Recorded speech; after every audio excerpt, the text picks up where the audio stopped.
오늘 우리가 나누고자 하는 것은 예정입니다. 예정. 어찌 보면 이 예정교리가 많은 도전,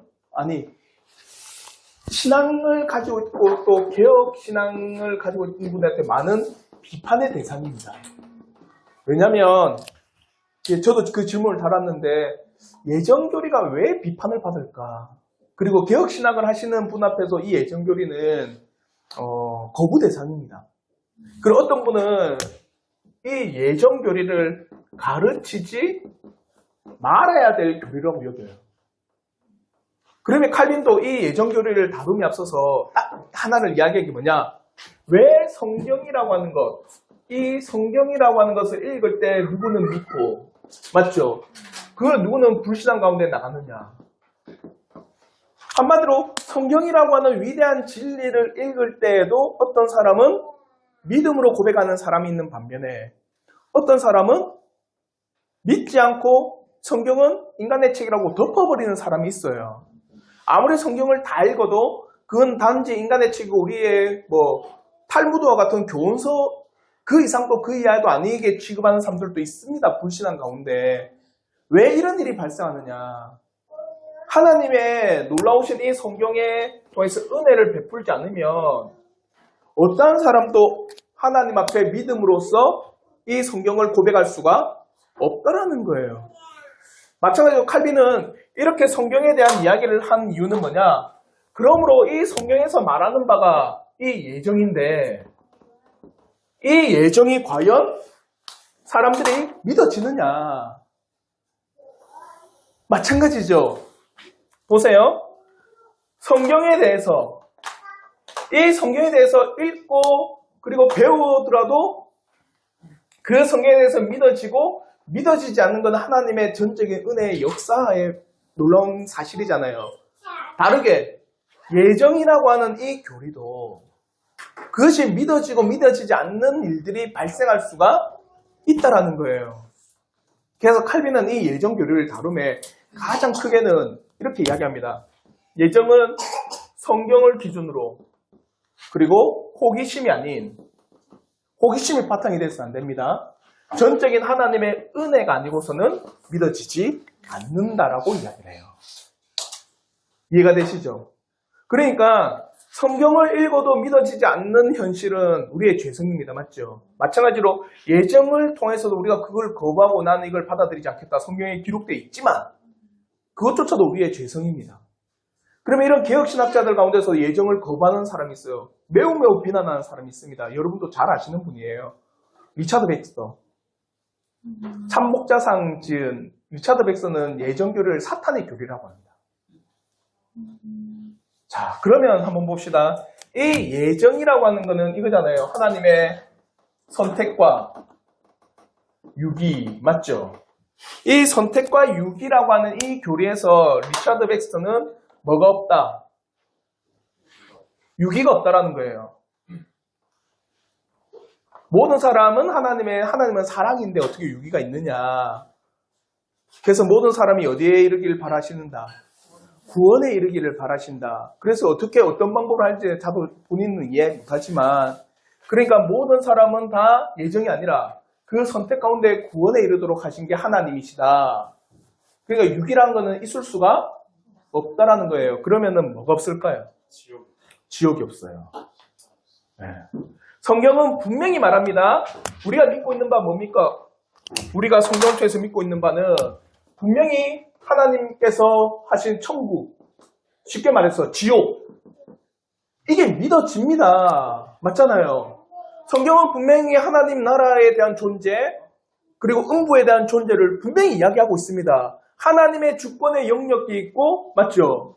그리고 사탄이 이 땅에서 하나님의 허용하심 가운데 뭡니까? 꿰는 영역도 있다. 그래 분명히 우리의 성경 가운데 천국과 지옥이라고 하는 이 사실을 분명히 고백합니다. 이해가 되시죠? 그럼에도 불구하고 이 예정을 통하여서는 선택 외에는 없다고 생각합니다.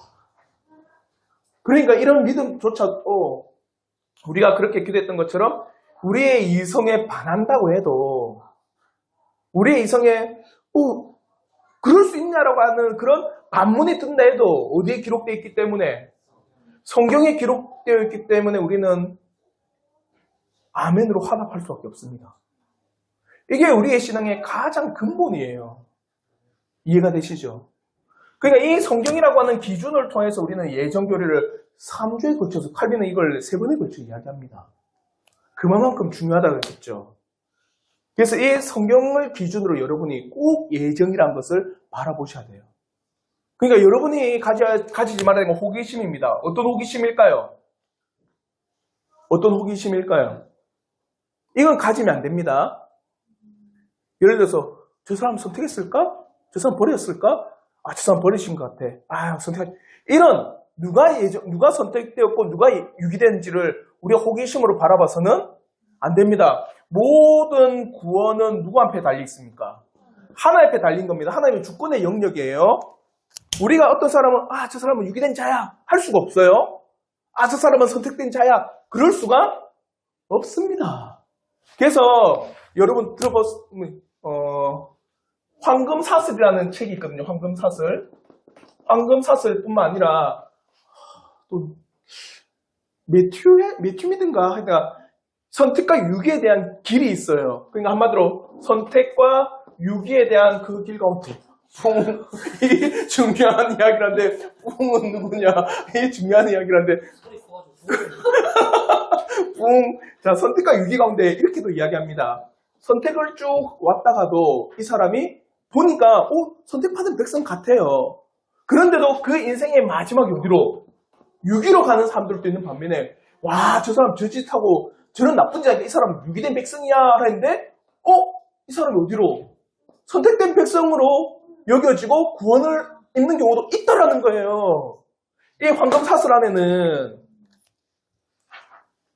성경에도 예가 있습니다. 유기된 백성 같아요. 저 사람 정말 저런 짓 했으니까 결코 구원 못 받아. 근데 구원받은 사람 있잖아요. 그죠? 우편강도. 인생 마지막에 맞죠?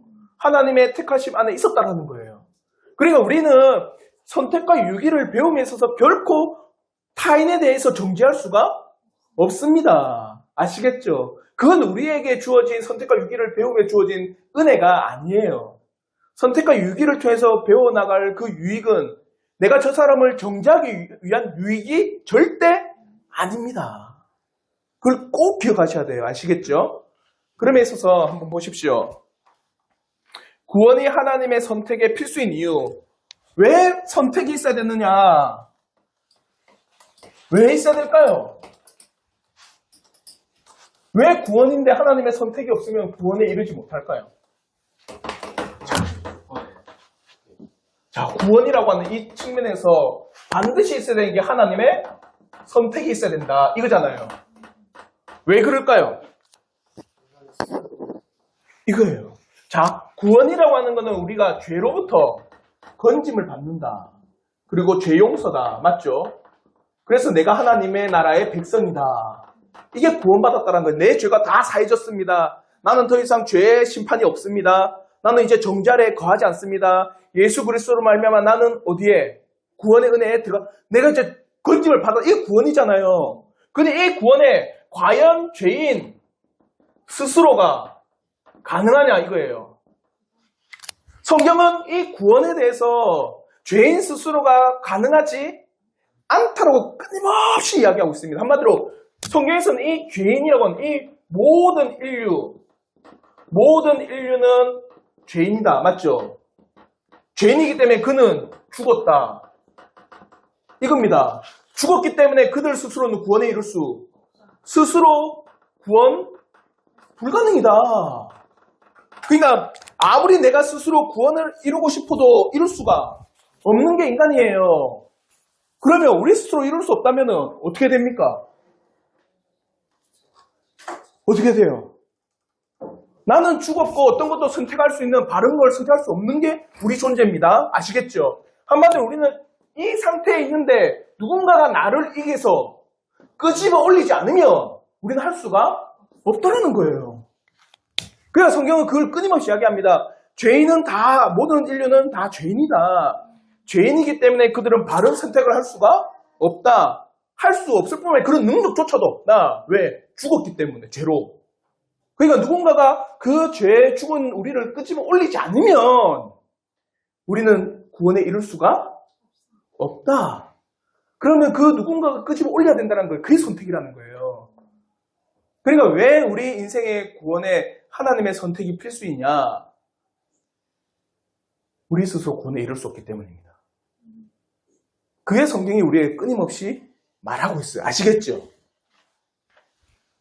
그러면 로마서 11장 5절부터 6절을 한번 보십시오. 우리 한번 로마서 11장 5절부터 6절 우리 한번 다 함께 읽겠습니다. 시작. 그런즉 이와 같이 지금도 은혜로 택하심을 따라 남은 자가 있느니라. 만일 은혜로 된 것이면 행위로 말미암지 않으리니 그렇지 않으면 은혜가 은혜 되지 못하느니라. 보세요. 행위로 말미암지 않다라는 거예요. 뭐로 말미암아? 하나님의 택하신 은혜.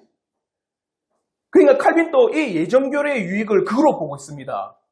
예정교회의 유익을 뭐냐? 값없는 긍휼, 그와 더불어 겸손, 은혜다. 그러니까 한마디로 말해서 이 구원이라고 하는 것, 죄인의 구원이라고 하는 이 측면에서 뭐가 작용하느냐?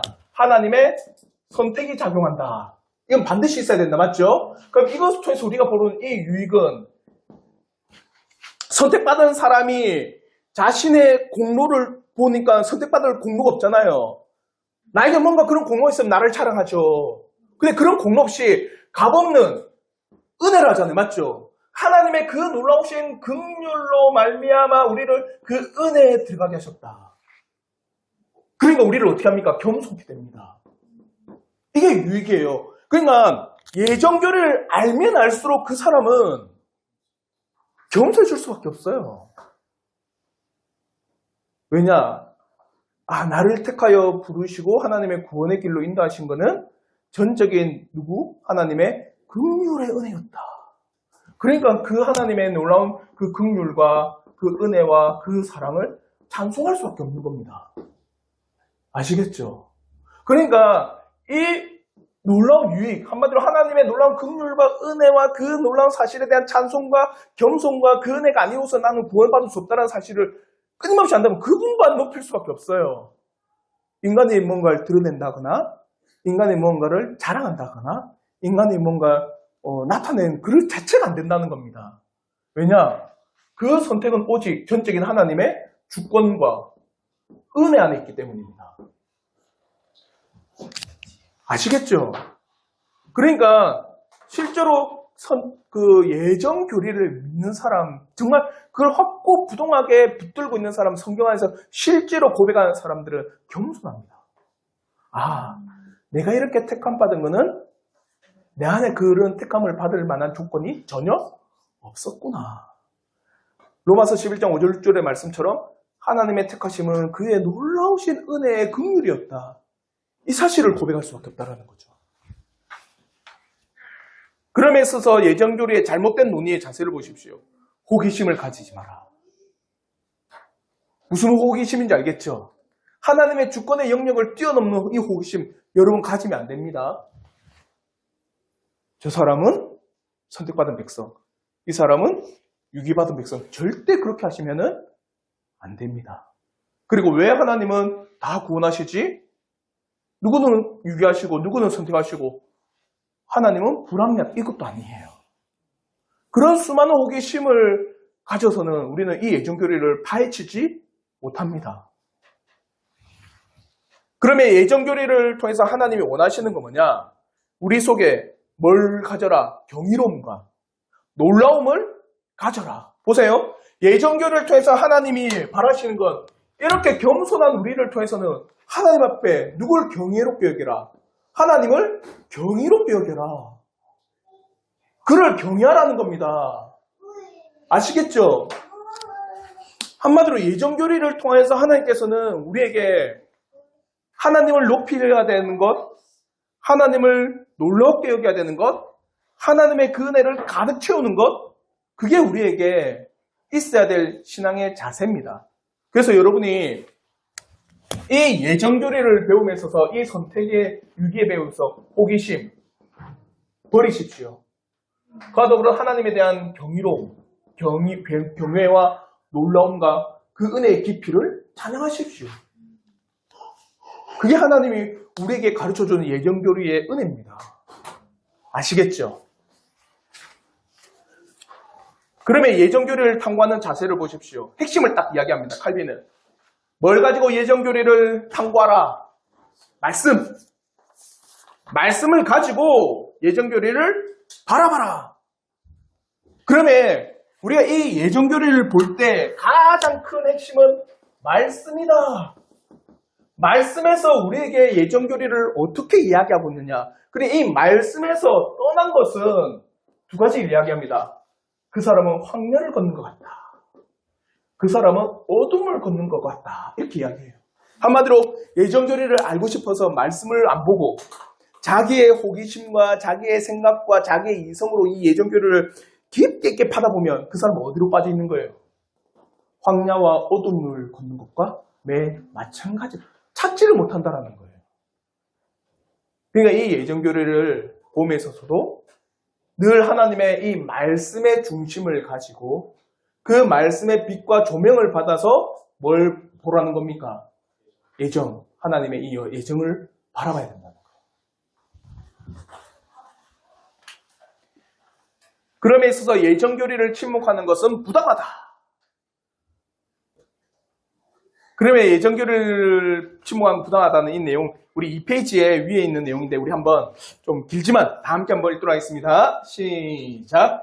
성경은 성령의 학교로서 거기서는 알 필요가 있고 알아서 유용한 것은 하나도 빠짐없이 다 가르치며 또한 알아서 유익한 것 외에는 아무것도 가르치지 않아야 한다. 그러므로 성령의 예정에 관하여 계시한 모든 내용을 신자들에게서 빼앗지 않도록 주의해야 한다. 그래서 성경에서 말하는 것을 우리는 말하고 성경이 침묵하는 것을 우리는 침묵하도록 하는 것이 마땅하다. 보세요. 많은 사람들이 이 예정을 가르치지 않는 이유를 뭐랍니까? 위험하다. 사람들을 위험에 빠뜨린다. 그러나 칼빈은 이야기합니다. 아니, 성경에 기록된 것은 모든 것이 다 신자에게 유익하다. 그러니까 이 성경에 기록된 모든 말씀은 신자들의 그 유익을 위한 것이다. 그러니까 성경에서 말하는 것은 가르치고 성경에서 금하는 것은 하지 마라. 성경에서 말하지 않는 것은 하지 말라라는 겁니다. 그래서 우리가 잘 아는 말이 있죠. 성경에서 가라면 가고 성경에서 서라고 하면 서야 되는 게 신앙입니다. 더 깊이 호기심을 가지고 그것을 파헤쳐 나가서는 안 됩니다. 그래서 우리의 교수님들이나 많은 신학자들은 이렇게 이야기합니다. 신비는 신비에 두라. 이 말이 뭘까요? 그렇죠. 성경에서 신비롭게 기록한 거는 우리의 이성으로 그것을 팔려고 하지 말고 신비 가운데 그대로 두라는 겁니다. 그걸 믿는 게 뭐라는 거예요? 믿음, 신앙이에요. 신앙은 성경에서 기록된 것만큼 믿는 게 신앙입니다. 무슨 말인지 알겠죠? 그래서 예정교리도 성경에서 말하기 때문에 우리는 가르쳐야 되는 거예요. 성경에서 예정교리를 우리에게 외치고 있기 때문에 우리는 신자들에게 함께 가르치고 외치고 알려주는 겁니다. 그게 신자들에게 유익이 되잖아요. 이런 유익이 있잖아요. 하나님의 긍휼을 깨닫고 겸손하며 그의 긍휼과 사랑을 찬송하는 이 큰 유익이 있는데 왜 안 가르칩니까? 실제로 제가 부산에 있는 어떤 신학교에서 고신대 말고 그냥 일반 그 교단생 신학교에서 목사님들이 그 말을 하셨어요. 전사님이 그게 나오셔가지고 여전사님이 뭐라냐면 목사님 이 예정은 우리가 배운 적이 없다고. 그래 물어봤대요. 왜 안 가르치냐니까 예정은 위험해서 안 돼요. 거의 대부분이 그렇게 이야기를 해요. 근데 칼빈은 전혀 그렇게 말하지 않습니다. 그래 신명기 29장 29절을 보십시오. 우리 한번 신명기 29장 29절이 바로 신비는 신비에도라는 그겁니다. 우리 다 함께 신명기 29장 29절 다 함께 읽겠습니다. 시작. 감춰진 일은 우리 하나님 여호와께 속하였거니와 나타난 일은 영원히 우리와 우리 자손에게 속하였나니 이는 우리에게 이 율법의 모든 말씀을 행하게 하십니다. 보세요. 성경에서 감춘 일은 누구에게 속한 겁니까? 하나님께 속았는데 이걸 왜 팔려고 하냐? 나타난 건 뭡니까? 성경에 기록된 거는 뭐 때문에? 우리의 교훈 때문에 나타내셨다. 알려줬다는 거예요. 맞죠? 이게 우리의 신앙의 자세가 돼야 돼요. 그러면 많은 사람이 또 이 선택의 위험성을 이야기한 게 뭐냐면 방자에 행한다. 그러니까 나태해지고 그리고 방종한다는 거예요. 왜? 그렇죠. 이거예요. 나 선택 못 받았으니까 뭐 마음대로 하지. 그리고 뭐 하나님이 선택했으면은 그렇죠. 내 못 바꾸고. 근데 내가 선택받았으면은 내가 무슨 짓을 다 해도 선택받았기 때문에 언젠간 구원하겠지 뭐. 이렇게 빠진다는 거예요. 과연 그럴까요? 그렇게 하나님을 모독해서는 안 됩니다. 그건 바른 신앙이 아니에요.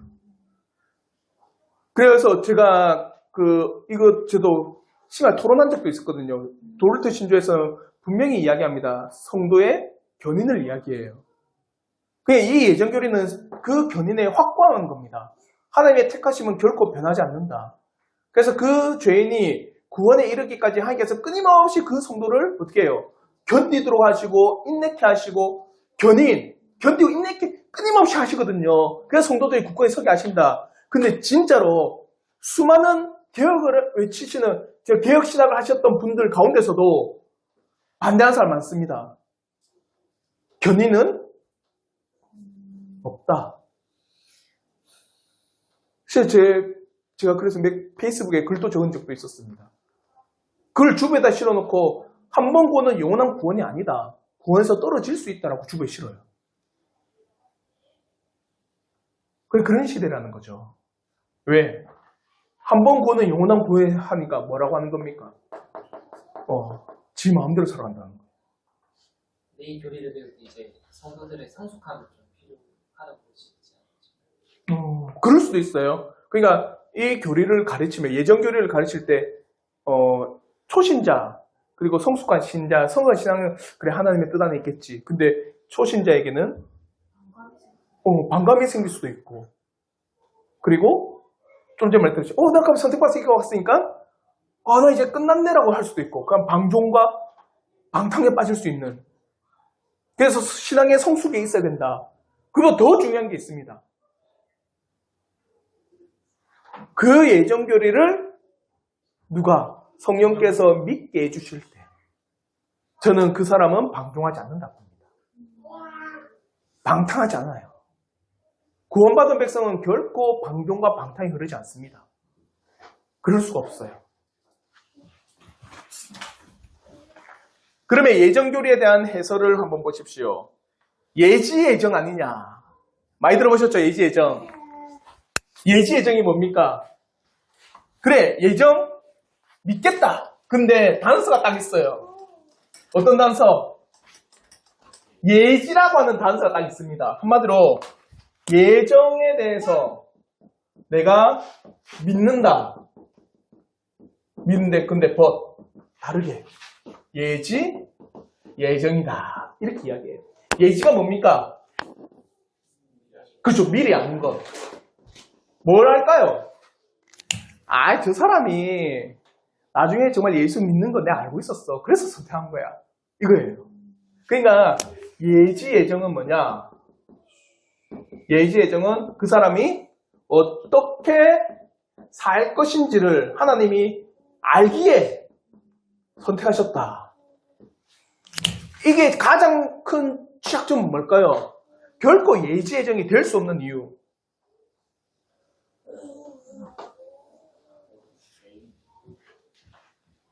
나왔어요. 봐요. 우리가 처음에 이야기했잖아요. 이 구원에 대해서 보세요. 우리 인간 스스로 가능 불가능. 여기서는요. 예지 예정은 가능한 거예요.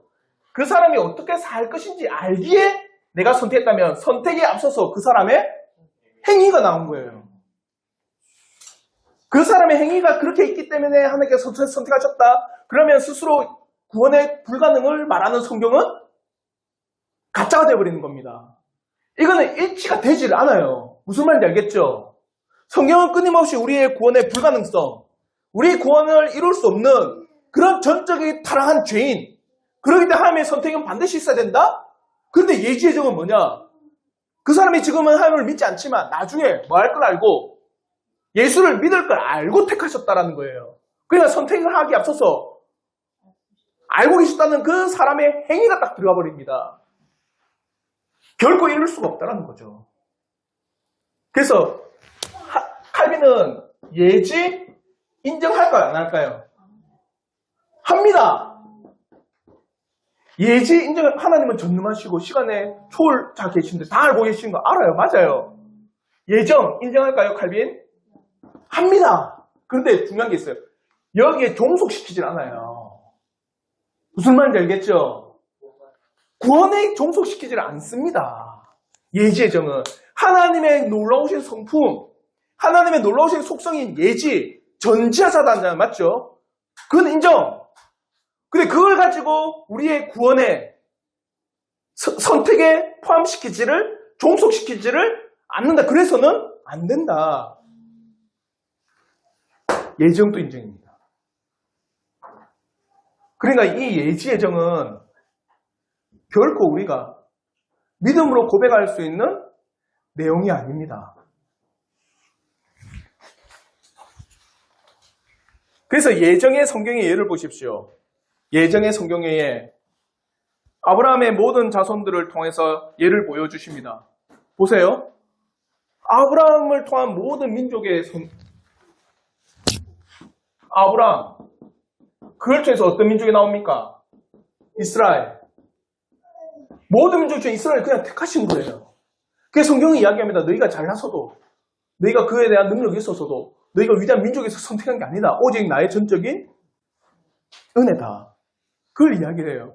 모든 민족 중에 아브라함에 택하여 한 민족을 이루고 그 민족의 훗날 다윗을 통해 하나님의 위대한 왕국을 세워나가 이 땅에. 왜 그랬을까? 그들의 능력이 있어서? 결코 그게 아니라는 것을 분명히 이야기하십니다. 그러면 신명기 32장 8절과 9절을 우리 한번 읽어보시길 바랍니다. 우리 다 함께 신명기 32장 8절과 9절 다 함께 읽겠습니다. 시작. 지극히 높으신 자가 이스라엘에게 기업을 주실 때에, 인종을 나누실 때에 이스라엘 자손의 수요대로 백성들의 경계를 정하셨도다. 여호와의 분깃은 자기 백성이라. 야곱은 그가 택하신 기업이로다. 그러니까 보세요. 민족을 정하시는 것도, 민족을 나누시는 것도, 그리고 그 수요들의 백성을 경계를 정하시는 것도 오직 누구의 뜻 안에 있다? 여호와의 뜻이다. 그게 어떤 민족은 그래 네가 그렇게 할 걸 알기 때문에 내가 그러질 않아요. 하나님의 뜻 안에서 그걸 다 나누셨다라는 겁니다. 그러면 택함의 원리를 보십시오. 오직 하나님께서 값없이 주시는 뭐다? 사랑이다. 그러므로 인간의 공로로 하나님의 선택을 결부시키는 것은 매우 위험한 거고 잘못된 겁니다. 오직 하나님의 전적인 사랑과 긍휼이 아니고서는 우리의 이 선택, 택함을 이야기할 수가 없습니다. 그러면 하나님의 선택을 보십시오. 우리 이거 참 재밌는 구절인데 우리 한번 네 줄인데 우리 다 함께 3페이지 하나님의 선택 우리 다 함께 한번 읽도록 하겠습니다. 시작. 누가 감히 하나님의 선택에 대해서 논할 수 있는가? 누가 감히 그렇게 은혜를 베푸시기로 정하신 하나님에 대해서 부족하고 부족할 수 있는가? 절대로 그럴 수 없다. 하나님의 선택에 대해서 시끄럽게 소리를 쳐도 하나님의 일은 절대로 방해를 받지 않으며 하늘을 향하여 아무리 돌을 던지며 하나님을 모욕한다고 해도 그의 의로우심이 다치거나 손상을 받을 일은 없다. 자, 선택은 하나님의 주권, 하나님의 전적인 사랑이다. 그러면 이 사실에 대해서 누가 왈가왈부할 수 있냐? 누가 하나님께서 그렇게 선택하신 거에 대해서 그는 부당하다. 그렇게 해서는 안 된다. 누가 하나님의 선택에 대해서 그것은 해서는 안 되는 일입니다고 누가 그렇게 할 수 있느냐? 하나님의 전적인 주권의 영역이고 하나님의 값없이 베풀어진 사랑과 긍휼과 은혜의 행위다. 그걸 가지고 누가 그걸 부당하다고 말할 수 있는 것은 존재하지 않습니다. 우리 이걸 인정하셔야 돼요. 이걸 우리의 신앙에 더 깊게 하시면 하나님께서 누구를 부유케 하시고 누구를 가난케 하시고 하나님의 주권 안에 있습니다. 물론 우리가 게을러서 가난한 건 뺍니다. 그건 죄예요. 막 하나님께서 뭐 부유하게 하신 거 다 하나님이 뜯어내 있지 않고 자기는 맨날 일하고 놀고 있으면 부유해집니까? 성경 분명히 말합니다. 손을 놀리는 자는 헤어진 옷을 입을 것이요. 잠언에 말합니다. 손을 놀리는 자 뭡니까? 쉬는 자는 뭐 어떤 옷을 입는다? 헤어진 옷. 근데 열심히 살면서도 가난할 수도 있어요. 여러분이 밤낮 24시간 일을 해도 이상하게 큰일이 계속 터져요. 붓는 것보다 그죠? 나가는 게 더 많아져 버려요. 깨어진 항아리입니다. 아무리 부어도 그게 차질 않아요. 그런 경우도 있습니다. 맞죠? 하나님의 주권 안에 있다. 그걸 가지고 우리가 왈가왈부할 수가 없습니다. 우린 그걸 인정하셔야 돼요. 이 세상에 왜 믿지 않는 자들, 또 이단들, 하나님에 대해서 제대로 모르는 사람들이 엄청나게 그 불을 누리는 거 우리가 왈가왈부할 수, 그거는 하나님의 주권 안에 있는 겁니다. 이해가 되시죠? 우린 그걸 인정을 하셔야 돼요. 의문은 들 수 있겠죠. 왜 그러십니까? 그냥 고백하는 건 그럴 수 없습니다. 이게 아니라 하나님의 주권 안에 있다는 사실을 우리는 반드시 고백하셔야 돼요. 그러면서 칼빈은 또 민족과 개인의 선택을 또 영역을 넓힙니다. 보세요. 칼빈은 이 선택에 있어서 민족의 선택, 어떤 민족의 선택이 있을까요? 이스라엘. 그래, 이 이스라엘 그럼 다 선택받았기 때문에 다 구원인가? 민족의 선택은 또 다른 겁니다. 그러나 그 민족의 선택 안에 각각의 개개인의 선택이 있어요. 자, 이스라엘이 되기 때문에 아브라함에서 누구로? 이삭으로, 이삭에서 야곱으로, 맞죠? 근데 아브라함을 통해서 이삭 외에 또 누가 있었습니까? 이스마엘. 이삭의 자녀에는 야곱 외에서 다 이거는 버림받았거든요. 하나님께서 한 민족을 택했다는데 그 민족을 택한 거랑 그 개인의 택한 선택은 다른 겁니다. 아시겠죠?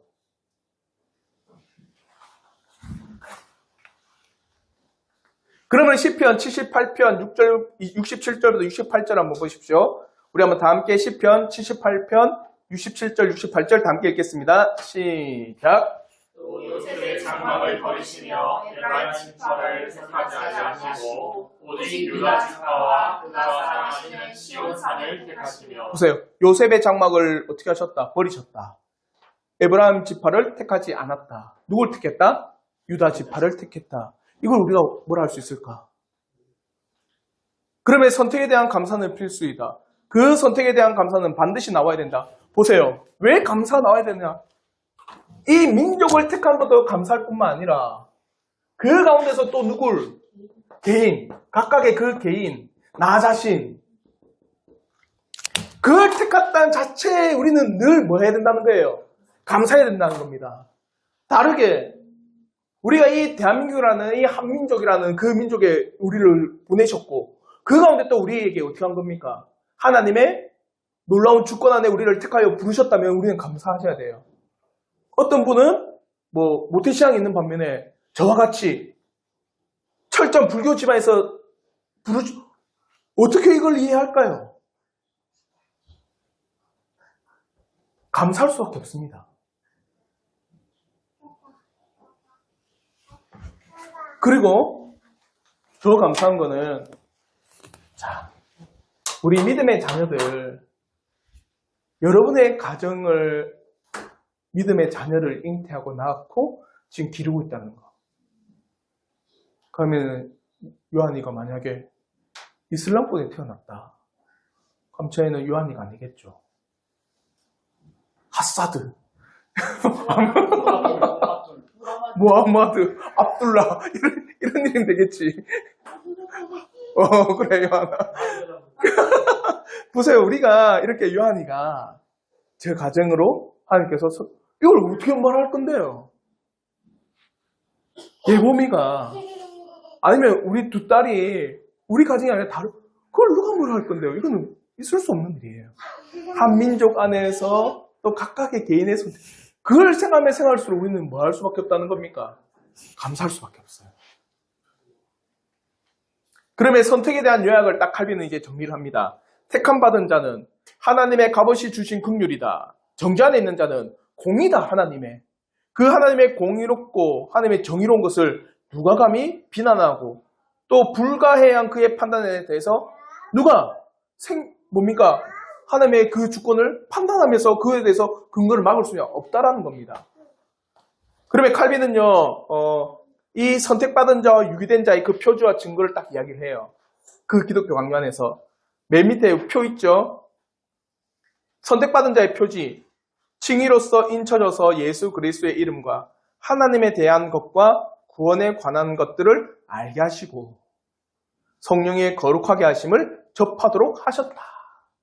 한마디로 선택받은 자, 제가 제일 처음에 한 말이 있습니다. 성경. 그걸 읽어도 어떤 자가 있다. 그렇죠? 믿는 자가 있는 반면에 믿지 않는 자가 있다. 그러니까 선택받은 자의 표지가 뭐냐? 하나님께서 이 성경을 통해서 누구를? 하나님을, 예수 그리스도를 알고 그런 말로 성령을 통해서 믿게 해주셨다. 그래서 그 믿음으로 고백한다. 그 믿음으로 뭡니까? 외친다. 감사한다. 긍휼로서 그 사실을 아랜다. 그러나 유기된 자의 가장 큰 특징이 뭐냐? 이 모든 길을 하나님께서 막으셨다. 막으셨다는 것은 알지 못하니까 고백할 수가 없어요. 그게 유기된 자의 표지다. 그리고 그 증거는 뭐냐? 하나님을 알고 예수 그리스도를 알고 그 성령의 믿음의 고백 가운데 있는 게 뭐냐? 외적, 내적 부르심을 보라. 이 사람에 다 있다. 외적, 내적 부르심 뭡니까? 외적 부르심 고백? 어디에서 고백할까요? 교회로 와서 하나님의 말씀을 듣고 그래 이분이구나. 그러면서 그 외적, 그 교회의 말씀을 듣는 이 외적 부르심. 유기된 자는 외적 부르심이 있을 수 있습니다. 교회에 다 나올 수 있어요. 맞죠? 다 나올 수 있습니다. 그러나 그 가운데 이 내적 부르심, 성령으로 말미암아 믿게 해주시는 이 내적 부르심은 유기된 자에게는 없어요. 이해가 되죠? 그래서 칼빈은 이 선택을 통해서 하나님의 이 예정에 통하여서 반드시 하나님의 그 놀라운 주권의 은혜 그리고 그 유기를 통해서 하나님의 긍휼과 사랑을 보게 하고 그런 말미암아 겸손케 함과 더불어 그를 찬양하게 하고 그래서 이 선택에 대해서는 이 예정에 대해서는 하나님의 말씀의 기준을 가지고 끊임없이 살펴보라고 하고 그러므로 이 택하신 백성 그리고 유기된 백성의 그 끊임없는 표지를 이야기하고 증거를 이야기하며 이렇게 된다라고 우리에게 가르쳐주고 있는 겁니다. 아시겠죠? 그러므로 우리가 이제 선택과 유기라고 하는 이 측면을 배워나갈 때 저는 우리 성도들에게 늘 말씀의 가장 큰 핵심적 사항을 늘 가지고 있기를 저는 진심으로 바라겠습니다. 아무쪼록 여러분이 저는 우리 교회와 함께 이렇게 신앙을 나눌 수 있는 것도 은혜고 그걸 우리가 교만히 행해서는 안 돼요. 우리는 뭔가 특별한 교회 그게 아닙니다. 원래 교회가 이랬어요. 그래서 그 사실을 알고 늘 겸손하게 하나님 앞에 감사하는 우리 성도들 되길 진심으로 바랍니다. 아멘. 혹시